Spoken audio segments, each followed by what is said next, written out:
എപ്പോഴും നമ്മൾ അവിയലും തോരനും അങ്ങനെയൊക്കെയല്ലേ, ഇന്ന് ഇച്ചിരി വിഴുക്കായാലോ. അപ്പം അതിന് വേണ്ടിയിട്ട് ഞാൻ എന്താ ഈ ഒരു വെജിറ്റബിളാണ് എടുത്തിരിക്കുന്നത്. ഈ ഒരു വെജിറ്റബിൾ പലർക്കും തീരെ അങ്ങ് ഇഷ്ടപ്പെടത്തില്ല, പക്ഷെ ഇങ്ങനെ ചെയ്ത് നോക്കിയാൽ നിങ്ങൾക്ക് ഒരു ഇഷ്ടം ഈ വെജിറ്റബിളിനോട് വരാതിരിക്കില്ല, വരും. അപ്പം നമുക്ക് ഈ ഒരു റെസിപ്പി ചെയ്താലോ.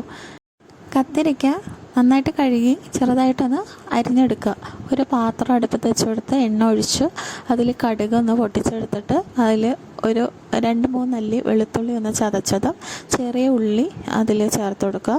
ഒരു പച്ചമുളക് ചെറുതായിട്ട് അരിഞ്ഞതും, പിന്നെ നമുക്ക് വറ്റൽമുളകൊന്ന് മുറിച്ചിട്ടെടുക്കുക. ഒരു തണ്ട് കറിവേപ്പിലയും കൂടെ ചേർത്ത് നന്നായിട്ടൊന്ന് മിക്സാക്കി എടുത്ത ശേഷം ഇതിലേക്ക് നമ്മൾ അരിഞ്ഞ് വെച്ചിരിക്കുന്ന കത്തിരിക്ക ഇട്ട് കൊടുക്കുക. അതിനുശേഷം പൊടികളായിട്ട് ഇച്ചിരി മുളക് പൊടി, കുറച്ച് മഞ്ഞൾപ്പൊടി, കുറച്ച് കുരുമുളക് പൊടി, കുറച്ച് മല്ലിപ്പൊടി, ഇത്രയും ഇട്ട് നന്നായിട്ടൊന്ന് മിക്സ് ചെയ്തിട്ട് ആവശ്യത്തിനുള്ള ഉപ്പും കൂടെ ചേർത്ത് വീണ്ടും ഒന്ന് ഇളക്കി എടുക്കണം. അതിനുശേഷം നമുക്ക് ഇച്ചിരി വെള്ളം കൂടെ ചേർത്ത് കൊടുക്കുക. പെട്ടെന്നൊന്ന് വഴന്നിട്ടാൻ വേണ്ടിയാണ്. എന്നിട്ട് അടച്ചു വെച്ചിട്ട് നന്നായിട്ടൊന്ന് കുക്ക് ചെയ്തെടുക്കുക. ഇതിലേക്ക് വേവിച്ച ഉരുളക്കിഴങ്ങും കൂടെ ചേർത്ത് മിക്സ് ചെയ്തെടുക്കുക.